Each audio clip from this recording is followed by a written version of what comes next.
Assalamualaikum warahmatullahi wabarakatuh. Bismillahirrahmanirrahim. Alhamdulillahirabbil alamin wa bihi nasta'in ala umuri dunya waddin wassalatu wassalamu ala asyrafil anbiya wal mursalin wa ala alihi wa sahbihi ajma'in wa ba'd.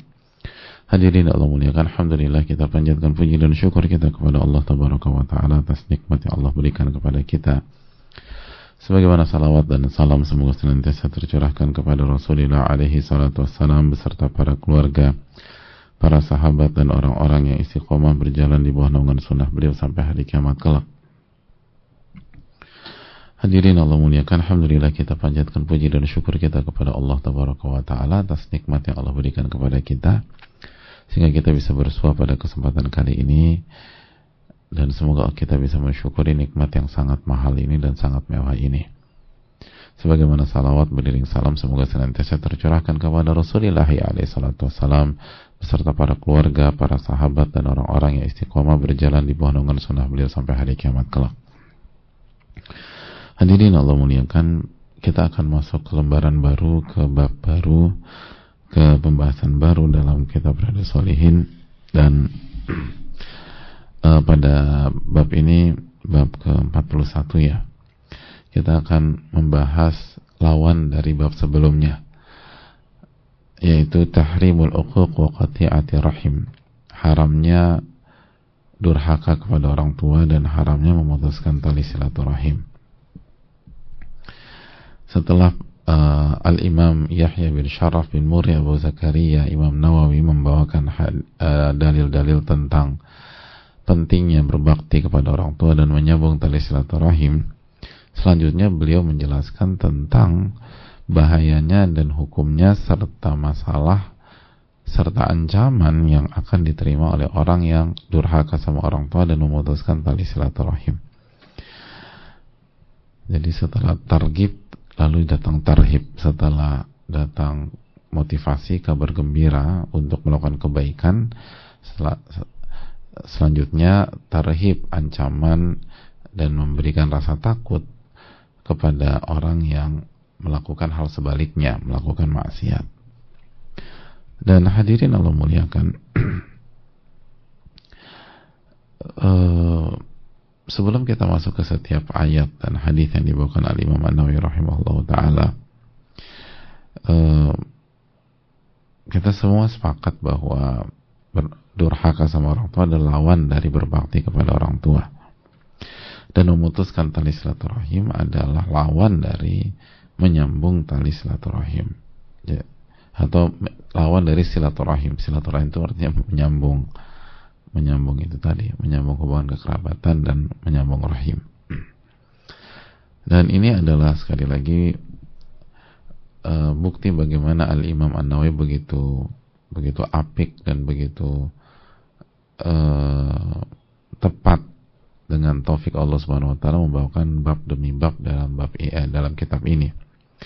Makanya tidak heran buku ini diterima oleh umat, hadirin sekalian, karena memang sangat sistematis, sangat tepat dan dibutuhkan untuk kita semua. Rasanya tidak lengkap berbicara tentang berbakti tanpa menekankan juga masalah durhaka sama orang tua. Rasanya kurang komplit ketika kita membahas silaturahim tapi kita tidak membahas tentang memutuskan hubungan rahim tersebut. Maka ketika dua hal ini disampaikan, maka menjadi komplitlah pembahasan itu. Nah, hadirin Allah muliakan, durhaka kepada orang tua biasa dinamakan dengan uququl walidain. Dan uquq diambil dari kata aqun, dari ain qaf tasydid, atau ain qaf gitu. Jadi al-uquq diambil dari ain qaf, tapi dua qaf itu digabung dan diberikan tanda tasydid atau syiddah. Dan al-aq itu artinya al-qata'. Al-aq itu artinya al-qata'. Qata'a yaqta'u. Qata'. Jadi al-qata'. Sehingga al-aq itu maknanya punya makna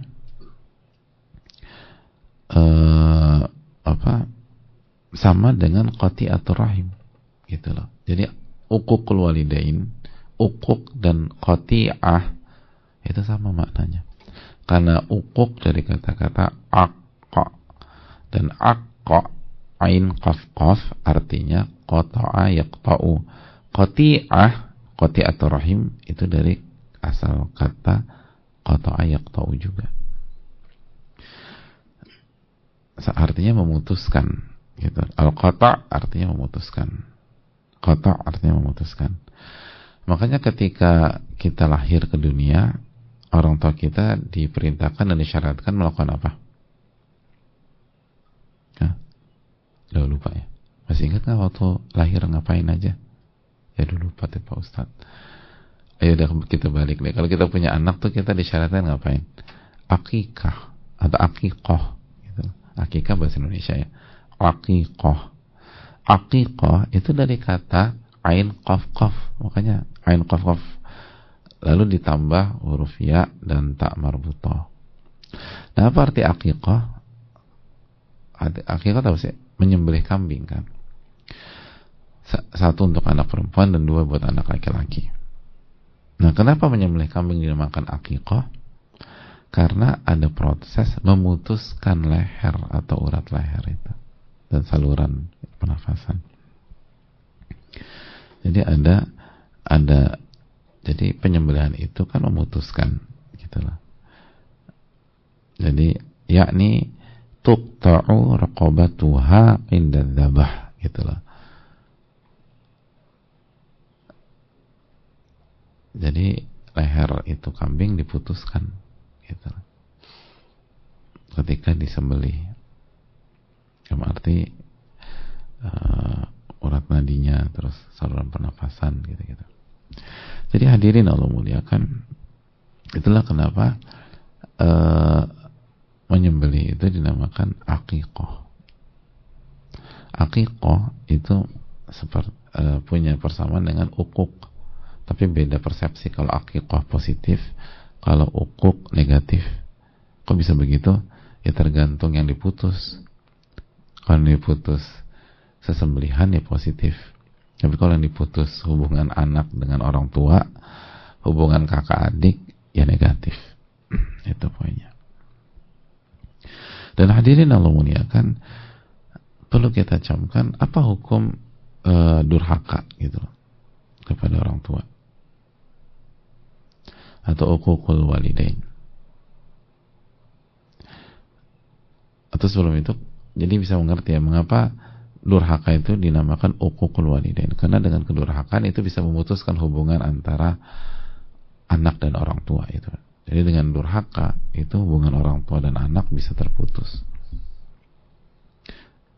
Itu arahnya ke sana, baik langsung maupun nggak langsung. Betapa banyak dengan anak durhaka itu orang tua nggak mau ketemu anaknya lagi, kecewa dengan anak, nggak bukain pintu buat anak, bahkan menyumpahin anaknya, melaknat anaknya, doain keburukan buat anaknya. Atau sebaliknya, memang anak itu memang nggak mau ketemu orang tuanya dan nggak mau kenal orang tuanya, malu sama orang tuanya dan ditinggalkan orang tuanya, dan itu memutuskan. Dan ini juga menunjukkan bahwa setiap durhaka itu mengarah pada memutuskan hubungan antara anak dan orang tua. Itu fatal, itu bahaya. Nah, sefatal apa sih durhaka sama orang tua dan qati'atur rahim? Hadirin Allah muliakan, bahwa al-uquq, kata para ulama, durhaka itu, durhaka dan memutuskan tali silaturahim itu hukumnya dosa, dan bukan sebatas dosa biasa, min kabairid dzunub. Hukumnya itu dosa besar, dosa besar, dan dampaknya fatal. Dan kita akan lihat beberapa dampak dari memutuskan durhaka sama orang tua dan memutuskan tali silaturahim di bab ini. Dan perlu kita ingat sebagai gambaran, hukumnya dosa besar. Jadi durhaka sama orang tua dan memutuskan tali silaturahim hukumnya dosa besar. Dosa besar. Dan ini dijelaskan dalam Al-Quran dan Sunnah Nabi kita alaihi salatu wassalam. Sunnah Nabi sallallahu alaihi wasallam. Jadi hadirin Allah muliakan, ini yang perlu kita renungkan dan tanamkan bersama-sama. Yang sedang kita bahas adalah kesalahan fatal. Bukan kesalahan ringan, kesalahan fatal. Setiap kedurhakaan dan memutuskan tali silaturahim itu dosa besar. Itu dosa besar. Dan hadirin yang Allah muliakan, jadi jangan pernah meremehkan. Jangan pernah meremehkan hubungan kita dengan orang tua, dan jangan pernah meremehkan hubungan kita dengan kakak kita, adik kita, dan keluarga besar kita. Itu kalau kita salah langkah, lalu kita memutuskan atau kita durhaka, dosa besar.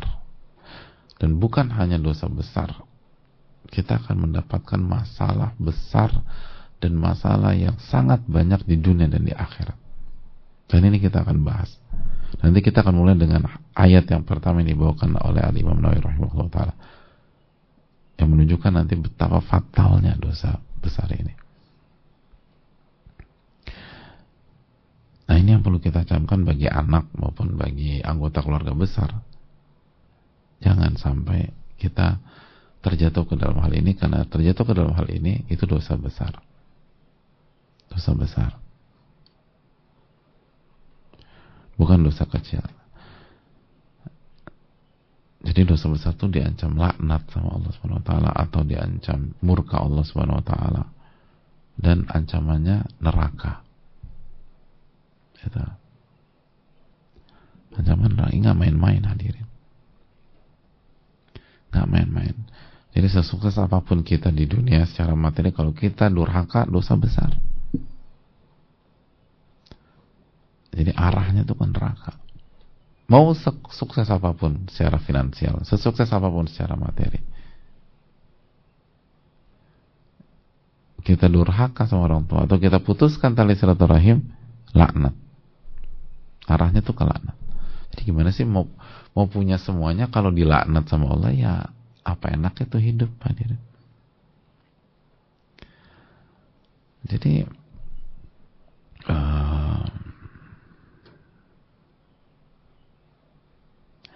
maka banyak minta pertolongan kepada Allah Subhanahu wa taala. Dan jangan main-main dalam masalah ini. Dan jangan pernah meremehkan. Hati-hati. Dan setiap orang tua harus didik anaknya untuk berbakti, dan jangan putuskan tali silaturahim. Itu PR kita sebagai orang tua. Dan PR kita di dunia ilmu dan di dunia dakwah, kita harus ingatkan sesama kita, guru ngingatin murid gitu loh, sesama yang belajar ngaji saling ngingetin, jangan durhaka sama orang tua, dan jangan putuskan tali silaturahim. Kenapa? Karena dosa besar. Dosa besar. Jadi orang yang belajar, orang ngaji harus orang-orang yang berusaha memperbaiki hubungannya dengan orang tua, dan berusaha memperbaiki hubungannya dengan kakak, adik, keponakan, dan lain sebagainya. Pokoknya keluarga besar lah. Dan jaga hubungan. Dan jangan memutuskan tali silaturahim. Lihat Nabi SAW, ketika itu sebabnya kita udah belajar, beliau dimusuhi, beliau difitnah dan seterusnya, tapi beliau katakan, tapi aku tetap akan menyambung hubungan silaturahim dengan mereka. Aku akan siramkan air silaturahim. Bayangkan. Mungkin misalnya hubungan gak bisa harmonis, tapi jangan putuskan tali silaturahim. Jangan putuskan. Tapi ini yang bisa disampaikan, dan pertemuan berikutnya insya Allah kita akan masuk ke ayat yang pertama yang dibawakan oleh Imam An-Nawawi rahimahullah ta'ala. Semoga bermanfaat. Kita sudah belajar apa itu uququl walidain dan apa hukumnya, dan semoga Allah memberikan taufik kepada kita untuk menjauhi dosa yang satu ini. Subhanakallahumma wa bihamdika, la ilaha illa anta, astaghfiruka wa atubu ilaik. Assalamualaikum warahmatullahi wabarakatuh. Syukran.